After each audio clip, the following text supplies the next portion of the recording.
Mga kababayan, kaibigan, kapamilya, mayroon pong rainbow dito sa Metro Manila. Ito ay somewhere in De La Paz, Pasig area, kung saan po ay hanggang dun po yan sa may dito sa may bandang Santa Lucia. Yan po.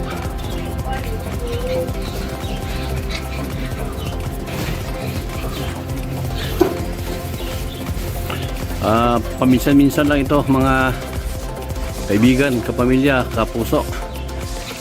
Minsan lang ito. First time na nakita ko within 30 years na nakatira ako rito sa Karangalan. First time ko na nakita itong rainbow na ito. Yan po, at hanggang doon sa may Santa Lucia Tower. So ayan po mga bayan, ayan o, napakagandang tingnan.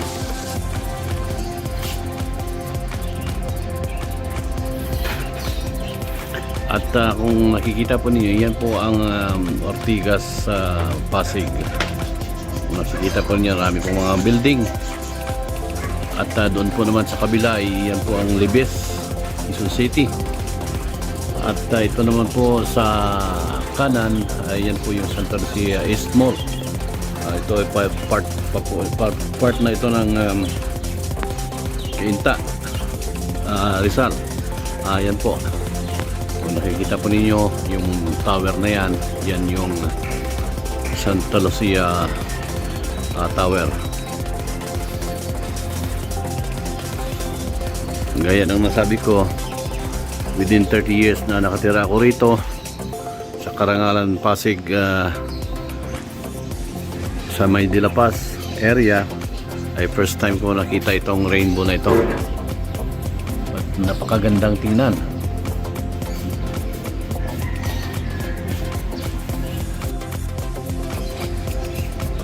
Kung nakikita ko yung rainbow na yun,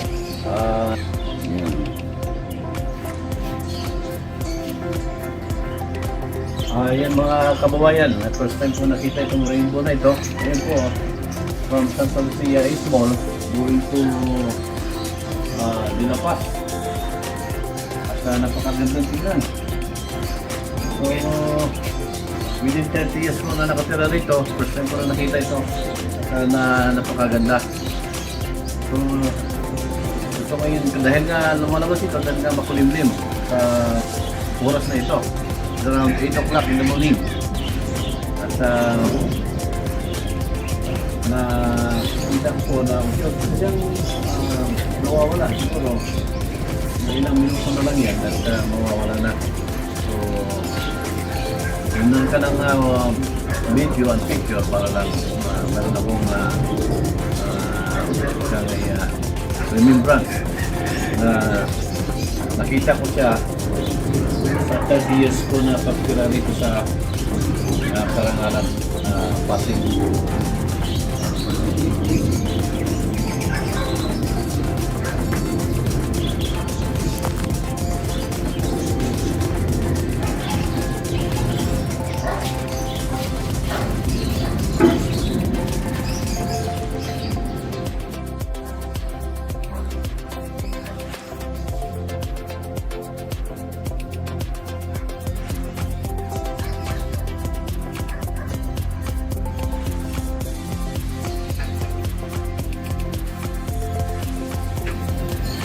Mga kababayan, kapamilya, kapuso, nandito po ako sa rooftop ng aking bahay at mayroon po akong nakitang rainbow.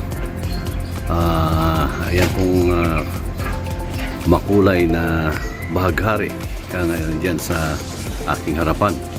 Ito ay somewhere in Santa Lucia East Mall to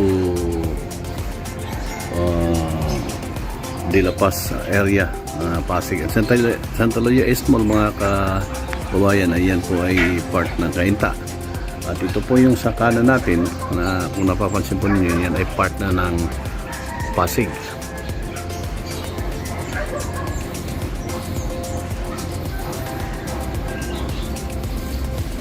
napakagandang tingnan at first time na nangyari dito sa lugar na ito.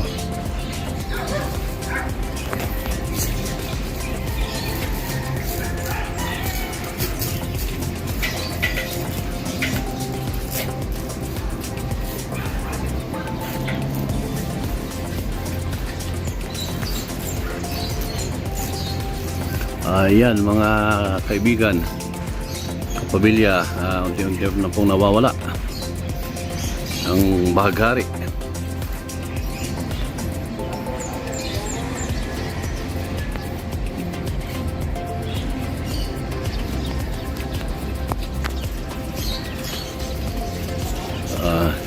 Yan po, kung napapansin po ninyo, dahil mainit na ay unti-unti na siyang nawawala at nawala na rin yung ambon.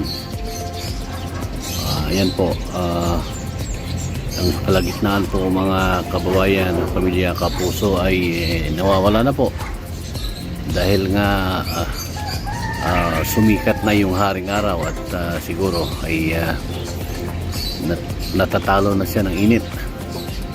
So yan po, kung napapansin po ninyo, yan ay unti-unti nang nawawala ang bahaghari o yung rainbow sa areang ito. Ito po ay somewhere in Karangalan, Pasig, de la Paz area, kung saan po yung sa kanang side ay yan po ay parte ng Santa Lucia East Mall at ito po ay part ng Cainta, Rizal.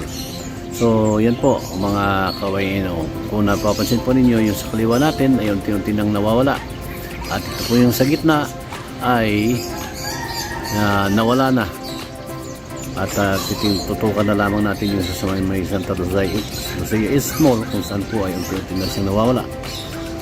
Yan po, yun na nga at unti-unti na ito na sa De La Paz area naman po, yung sa kaliwa natin ay unti-unti na rin siyang nawawala, kung saan po ay umpisa ng uminit ang haring araw. So yan po mga kababayan, kapamilya, kapuso, ang sitwasyon ng rainbow dito sa aming area, kung saan po ay first time in the history ng pagtira ko rito sa Karangalan, Pasig ay ito po ang aking nakita. So yan po mga kaibigan, unti-unti na po nawawala na yata ng tuluyan dito po sa may kanan natin, sa may Santa Lucia Mall ay wala na. At ito naman po sa may kaliwa natin ay unti-unti na rin nawawala siya.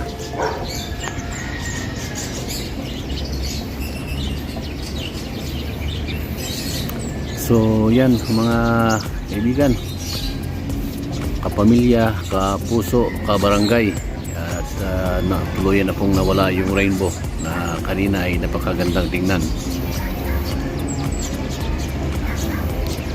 So first time in the history ng pagtira ko dito, kaya nung nasabi ko kanina, first time in the history na pagtira ko dito sa Karangalan, Pasig, de la Paz ay nakakita ko ng rainbow. So yan po, sa ating kanan ay tuluyan na nawala yung rainbow at dito naman po sa ating kaliwa ay mayroon pa rin kaunti, ngunit unti-unti na siyang nawawala at hindi natin makita ng tuluyan dahil nga po sa may bahay sa ating harapan. So but somehow mga kapamilya ay halos nawala na yung rainbow sa lugar na ito. So yan po mga kapamilya, barangay, kapuso, kaya mga kaibigan, yan po ang ating nakitang rainbow sa lugar na ito. So thank you mga kaibigan at sana ipanoorin ninyo ang aking vlog para po dito sa rainbow na nangyari ngayong araw na ito. Today is February 26, 2022 at yan po.